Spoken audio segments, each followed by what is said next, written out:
Welcome to TWNow, where we examine today's news in the light of the Bible. I'm Scott Winnale. Many people today express that they're exhausted and stressed out. Even children are experiencing the results of stress-filled lives. Autoimmune diseases are greatly on the rise, and experts suggest that 80 to 90% of disease is stress-related.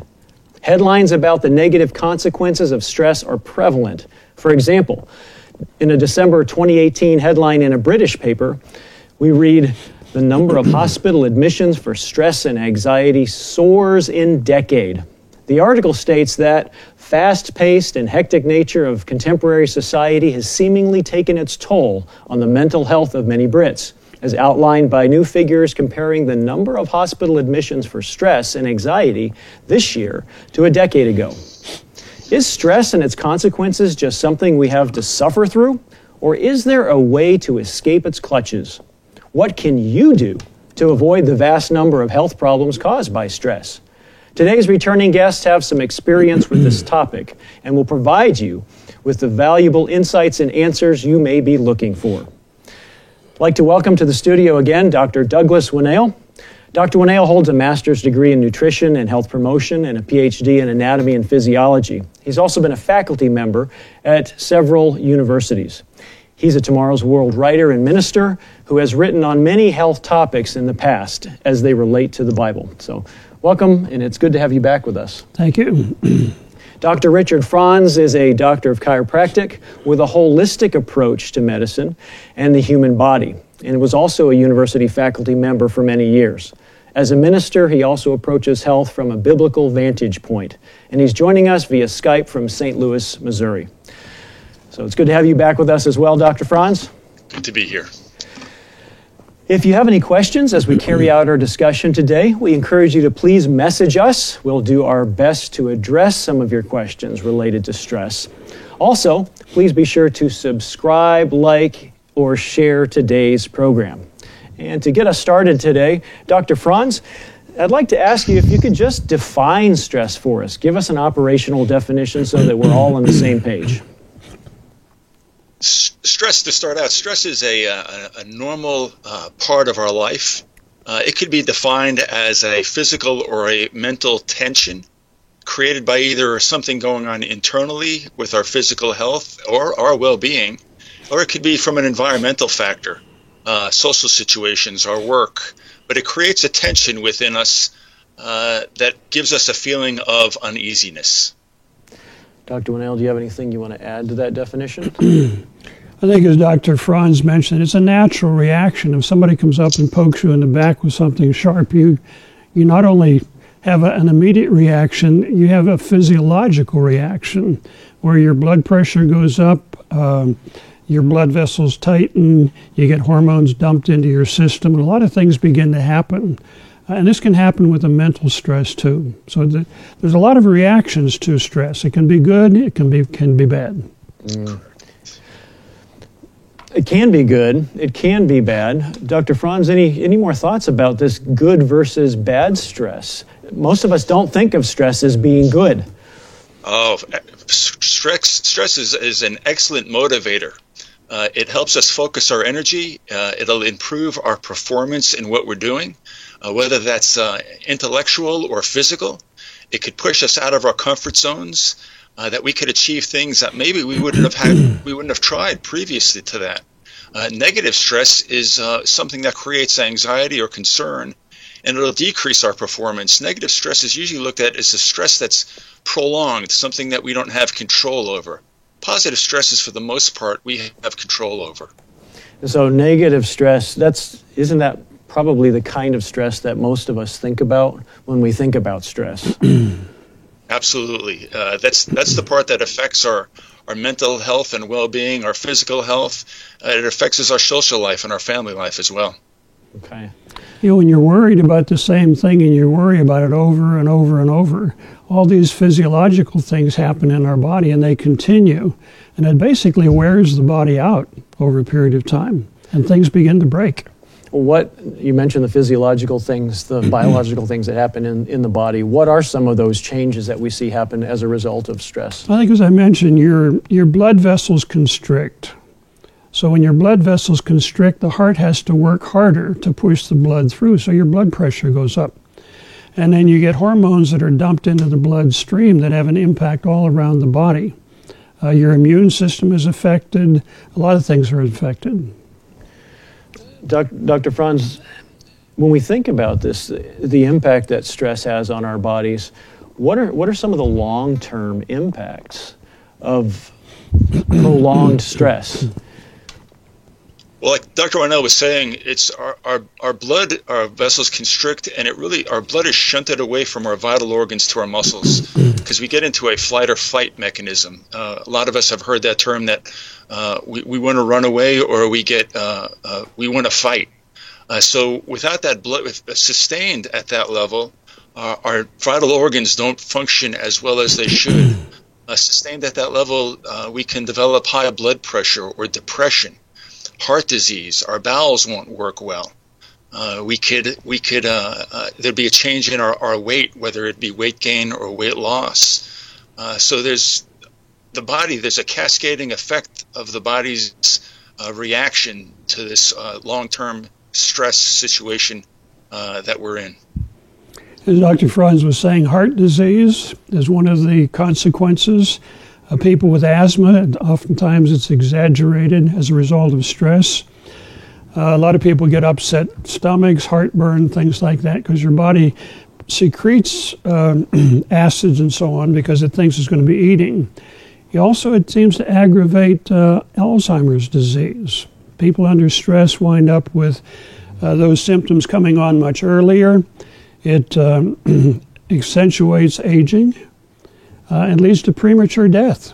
So stress is not something to kind of, I'm just under stress all the time and not worry about it. The key is learning to manage it because it can be managed. Okay. And I definitely want to come back to that in a few minutes.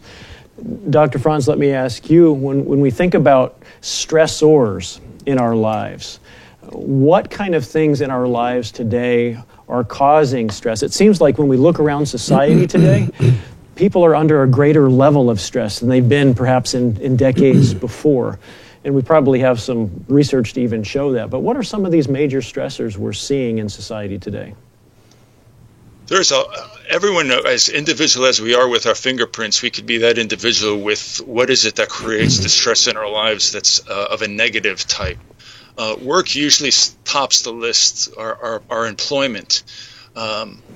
According to a lot of surveys, we tend to think we're overworked and underappreciated, creating stress. We might not have clear expectations at the job that we're at, or we're not involved with the decision-making process. We can have a fear of, or it could be caused by fear or uncertainty of our position. But there's a litany of stressors that affect our lives on a day-to-day basis, as well as those things that just happen on occasion, the death of a loved one, the loss of a job, getting married even, buying a new home. So things that will change our life overtly to a great degree is going to have an effect on our stress levels. Yeah, one of the things today is we live by the clock. We've got to be here, we've got to be there. Life becomes a rat race. Students in school are stressed when they're taking exams. When they get out of school, they're stressed because they have a big bill to pay off, and they're not sure how to pay those things off. Your environment that you're in, if it's very noisy, especially if you don't like the noise, if you're working in a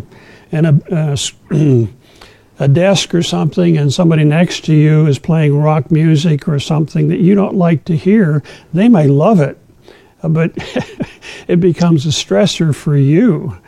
Even the urban environments that we live in. If you can't see natural things, if all you see is cars and blinking neon lights and stuff like that, this all becomes a stress that is probably very unconscious with us, but it's still there. Yes. It's one of those things is, are we able to recognize what is it that's creating the stress? to identify it and then maybe to put it in perspective. Because again, there's so many different levels or so many different types of stress that we're exposed to. Do we even recognize it or see it for what it is? Dr. Franz, we were talking earlier about how stressors have changed over the last several decades. The way things used to be and the way they are now. I was wondering if you could share with our audience a little bit about what we were talking about. Oh, absolutely. If we look back, and a lot of times we look back and we forget the things that happened that were bad, and thankful for that. But the 1960s, we had rock and roll. It was the sex and drug revolution, civil rights movement in Vietnam. In the 1970s, we had an oil crisis, disco music. There were gas lines. I remember my parents sitting in line for gas. 1980s is when we got introduced to AIDS. Kids' pictures were showing up on milk cartons that went missing. Our divorce rate peaked. Isn't that interesting that we had a sex revolution in the 60s and the peak in divorce rate in the 80s? Yeah. In the 1990s, we had our president defending himself by trying to explain to get a definition of what the word is meant. It was the first bombing of the World Trade Center, O.J. Simpson trial, Waco, Texas. Oklahoma City bombing. But today we really have it comes into our home because it affects our children more now than it ever have. 40 years ago, parents never dreamt that sending their kids to school, to the movie theater, to the mall might bring them in harm's way and cost them their life, that their daughters might be having to share the bathroom with boys. And health care class is going to introduce gender confusion. So the stresses really are very, and the stresses are coming right into our kitchen tables, where before it's part of the news and we understood it, but now it's part of our family. It's part of our everyday makeup that we combat against. Okay. Any other thoughts? We go back just a little bit further. In the 1900s, about 90% of our population in America lived in rural environments. So you're around trees and woods and animals and things like that. Early 1900s. Early 1900s. And now almost 70, 80, 90% of our people live in urban environments where you've got smog, you've got noise, you've got congestion. And these environments have an impact on people. If you drive out into the country, if you happen to be an urban person, you could be scared because there's animals out there. But at the same time, you look at a rural scene with cows grazing in a pasture, you look at the trees, you look at the mountains, it's very soothing. So we've changed huge amounts of our population, moving them from one environment that is much more peaceful for the most part to an environment that is constantly, if you live in big cities, the cities hum 24 hours a day. There's always something moving. There are trains, there are buses, there are trucks, whatever, blinking lights going off and on. We're living in an environment that we have to learn how to manage and get used to survive in. And there's no escape. That urban environment, there's no escape. You can't step out your front door and look at even trees, let alone cows. But you might step out your front door and be in the middle of a hallway of a condo complex that you only have windows on one side. It's something that we can't get away from. We carry cell phones with us. We think we have to. We used to be able to chain the phone to the wall, so to speak. It was wired in, and we could get away. There's no getaway in an urban environment, where the rural environment offers us so much more flexibility and the ease of tension to get away and to have at least a few minutes of peace and quiet. You remind me when you talk about how in the urban environment you can't get away. When I was in graduate school, my wife and I were newly married. We lived in a big city, and we both worked full-time. And on the weekends, she wanted to go back to our apartment, which was sort of on the outskirts of the city, but still in the city. Plenty of noise and motion. She wanted to go back to the apartment and rest and relax. She didn't want to go out. And for me, I was climbing the walls. And I I had to leave the city. We had to go to the woods. We had to go hiking. We had to go find some place to get away from the noise and all of those things. Because for me, I just felt a pressure that was there. I remember reading a study a number of years ago about the sound level in cities. And the sound level is around 70 or 80 decibels on a regular basis, which is actually fairly loud. But we get used to it. And one of the things people don't like when they go visit the country, if they're from the city, is it's too quiet, which is sadly ironic. It is a little bit comical, but it's Yes. sort of sad. Absolutely. Well, we've talked about a number of things so far. We've defined stress. We've talked about what is causing stress in our lives today and some of the negative consequences of prolonged stress. What can we do to manage stress in a more effective way? And what kind of insights can the Bible give us to actually managing stress? Dr. TWNow, let's go ahead and start with you. I'd like to just mention that whenever you look up articles and you look up books on managing stress, most of the advice is about physical things. If you do this, if you breathe deeply, which is nothing wrong with that. You breathe deeply a couple times, your body begins to relax. You take a break. These are physical things that you can do. But one of the missing dimensions in this whole picture is belief in God and a knowledge of biblical principles. Now, this is normal today because, Karl Marx, writing in the early 1900s, described religion as the opiate of the people. It's a drug that people take to cope with life.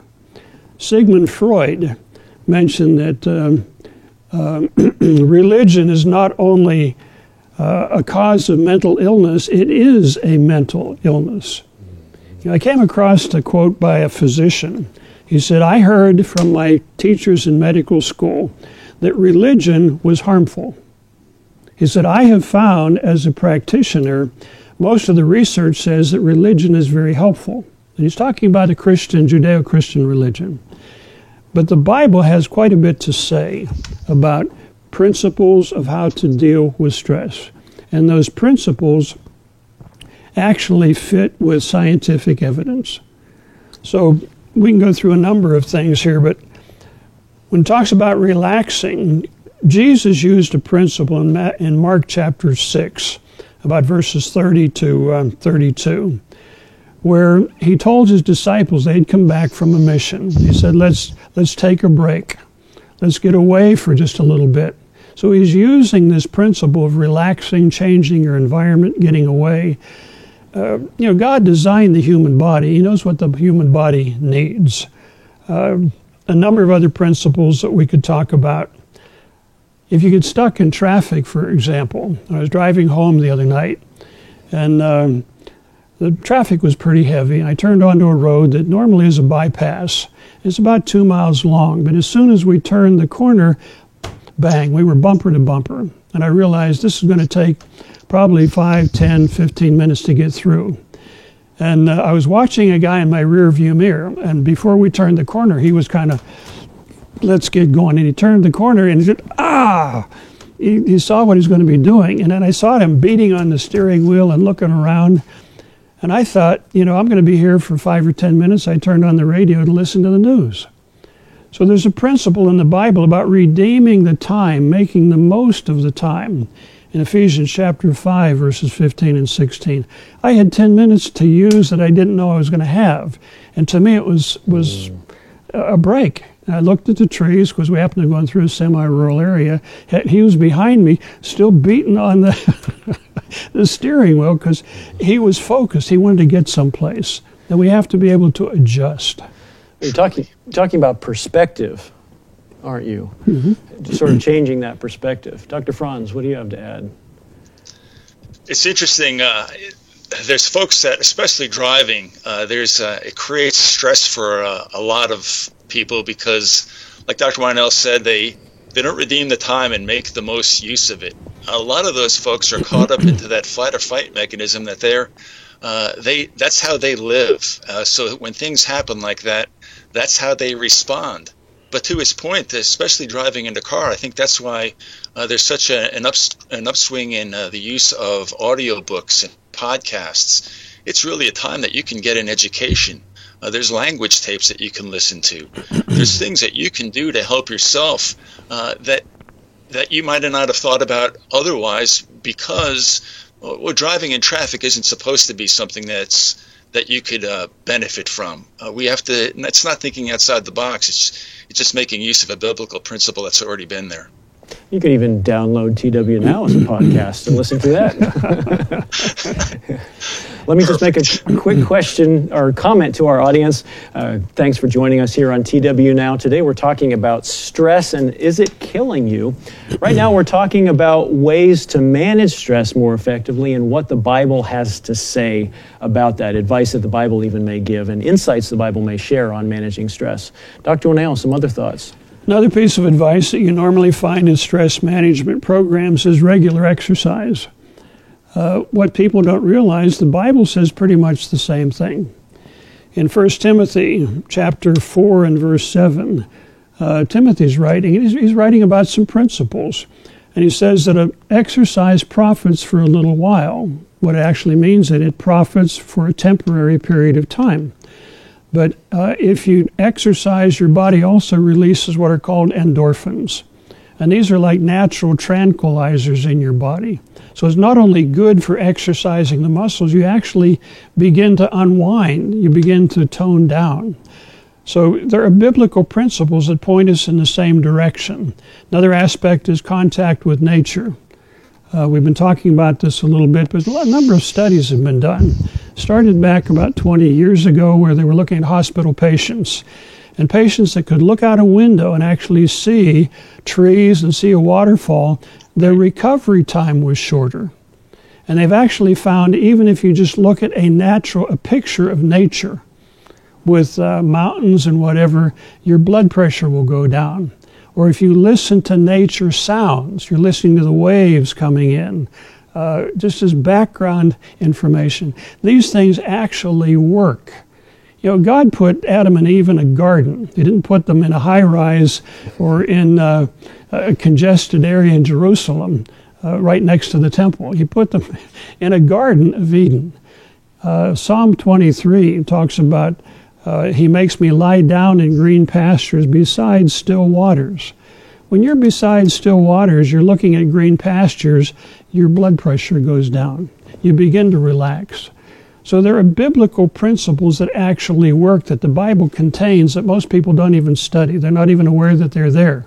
They think about the Bible as it's myths and stories and spiritual stuff. But there are powerful principles there that if those are followed, they actually work. Dr. Franz, you were sharing a little bit earlier. I wonder if you could share again some of the impact that nature and creation can have on stress. Dr. Winnell just mentioned that, right. But I think you had some interesting research you stumbled across. Yes, you know, it's interesting, the biblical principle, just to mention, we have a booklet called Which Day is the Christian Sabbath? What a great idea to get one day off a week. And Dr. Meredith wrote in that booklet, a family walk through a natural setting, for example, is a wonderful way to get in touch with the great God who made the beautiful creation that we see. The National Institute of Health said there's a growing number of studies that say visiting green spaces and being exposed to natural environments reduce physiological stress. I like walking. My wife and I enjoy a walk. I don't get to be among the trees as much as I'd like, but we live in a neighborhood that at least does have trees. Walking reduces cortisol levels. That's our stress hormone, and it reduces depression. What I think is fascinating is plants emit something called a phytocyte. They use that to protect themselves against bugs and diseases. But studies show that it also helps us, and it helps our body form white blood cells that are natural killers. They're part of our immune system. And one trip in a forest could actually boost our immune system for 7 days. Being out walking is going to improve our focus. It's going to give our cognitive part of our brain, the thinking part of our brain, a break. That we can actually now, when we get back to the task at hand, we'll be better able to focus and to work. I think one of the things that we see in schools, ADHD is a big factor with many children today. they taking a recess away. When kids play outside, they have an opportunity to replenish their directed attention. So get them out of the classroom, get them outside, and just let them run. It helps their brain. Exercise actually helps your brain get ready to learn. If we're only studying, if we're only involved with academics, and we're not involved with any kind of exercise, i.e. walking, we're not getting the best out of our academic exercise that we could. And again, we're talking about stress, and we're talking about the effects of stress. Getting outside and walking is one of the best ways that I could find, and the easiest ways that I could find that we could reduce our stress levels and manage much better. You know, and for people that live in urban areas, say you're in a high-rise building or something and you can't get out and walk down the street, it might not be safe. But if you get just a nice picture, you don't have to spend a whole lot of money on it. Put it on the wall in your bedroom or your living room where you see waterfalls, you see mountains. You know, your spirit is going to go out and kind of connect with those things.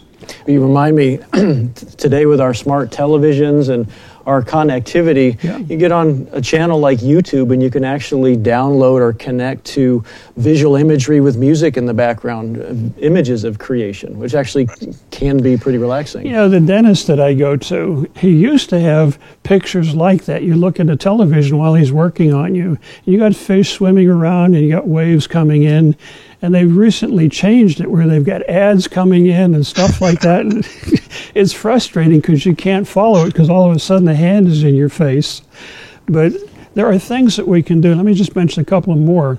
The Bible talks about bringing every thought into captivity. In other words, control what you think about. If you're under stress, you tend to think about the bill you got to pay and this and that and the person you don't like at work. If you control those thoughts and you point them in a different direction, there's an old saying, count your blessings.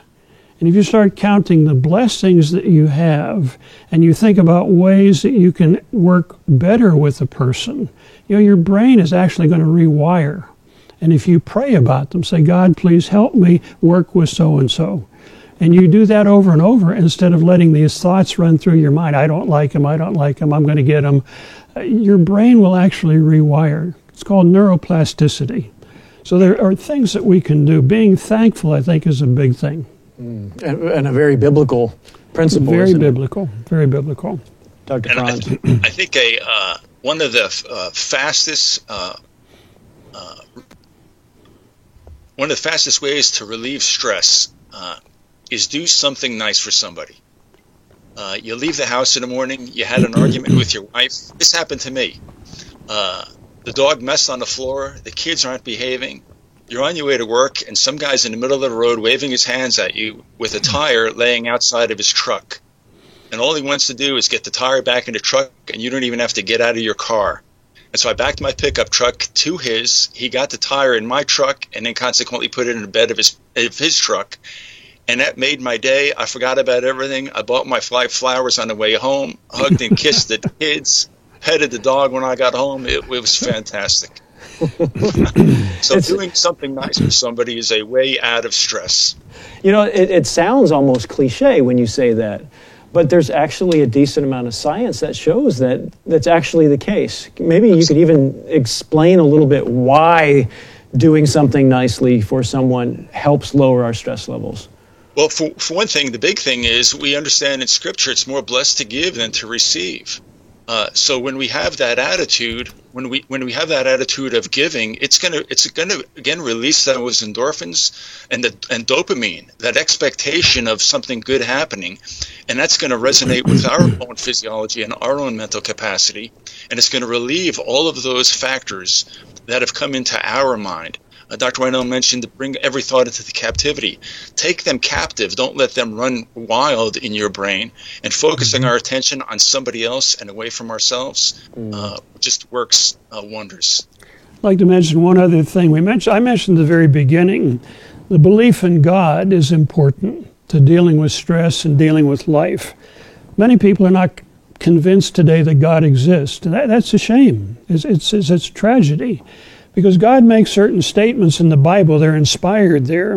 When we understand the promises that God makes, In Romans 8:28, he says that all things will work to the good, for those people that are looking to God.